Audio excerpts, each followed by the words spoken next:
Welcome to Warhammer. In Warhammer, Chaos is my favorite faction, is what got me started in the game, and they will be my mains until the bitter end. However, I feel like it falls by the wayside a lot, especially in Kill Team. A lot of people probably don't even know you can run pure demons in Kill Team, and I'm not only here to tell you that you can, but why to try them.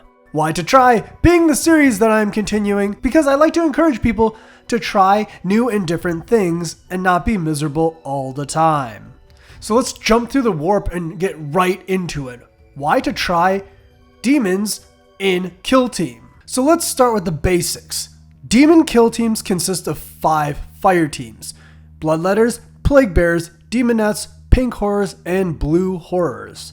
In the old compendium for Kill Team, you comprise your Kill Teams out of 2 fire teams. So you'd be picking between a groups of, let's say, a Bloodletters or Demonettes or Pink Horrors and Blue Horrors and so on. Each fire team consists of 6 operatives, aside from Blue Horrors, which are 8, rounding out to a minimum 12 operatives for your Kill Team, which is pretty good.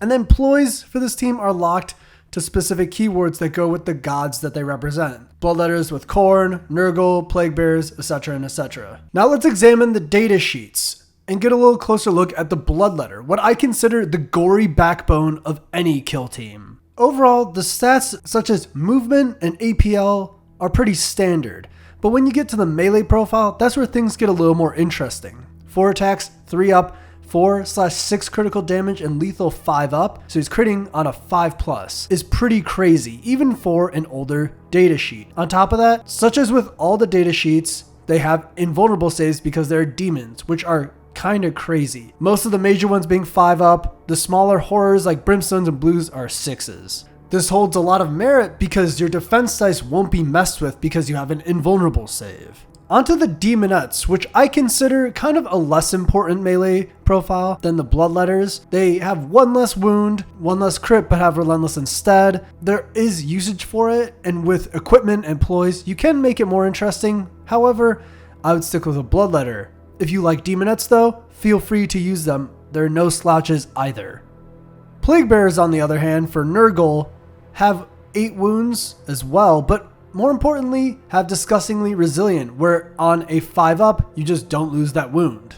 This makes them crazy, well, resilient, and also the Plague Sword isn't too bad just for being a normal profile. You'll have these guys sit on points and probably not die. On top of it, they have a ranged attack, which you get through equipment, and I take that every time and gives them more application. And lastly, of the 4 major data sheets, we have the Pink Horrors representing Tzeentch. While the range attack isn't the most impressive, I would say 3 up, 3, 4 attacks is actually pretty good, especially for an old compendium Kill Team. And with the 5 up invulnerable save, 8 wounds, they still remain decently applicable for your team. And you definitely want some if you have more range presence. But now onto the ploys, and what really makes demons kind of flourish and more interesting are the ploys and equipments. Some standouts here are Unstoppable Ferocity for Khorne, adding 1 to the attacks of Khorne operatives just that entire turn, which is kind of nutty. Warp Surge, which makes you more defensive against shooting attacks, which is nice because you're mostly a melee army. And then things like Split, which are just crazy in all of Warhammer games in general. And then we have the equipment, where, like I said, some standouts include Brass Horns for Khorne again, giving you a reroll for one of your attack dice if you charged, and the Death's Head, which is kind of a pistol ranged attack for your Nurgle Plague Bearers. Some other options are interesting, like Piercing Claws to make your Demonettes better, or Trinket of Flux.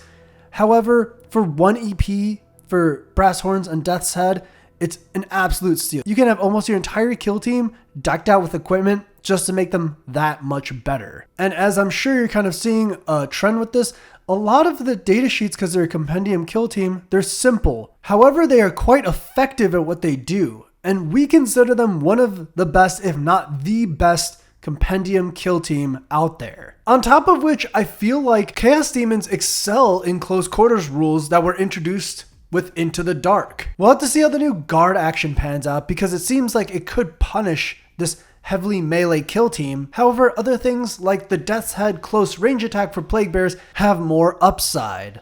So in the end, why to try Kill Team Chaos Daemons? Well, you have a ton of options and flexibility for a kill team, especially because they're an older compendium set. You have really hard-hitting melee, you have decent range, and you have ways to mess with all those kind of statistics.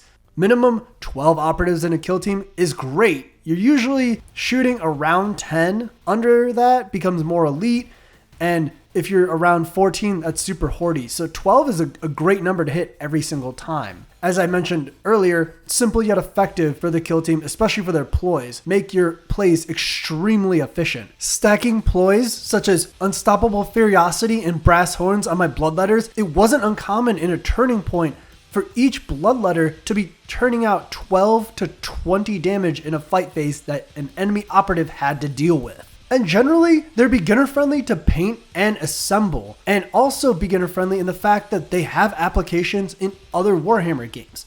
Age of Sigmar, Warcry, and 40k, so you're making the most out of your money.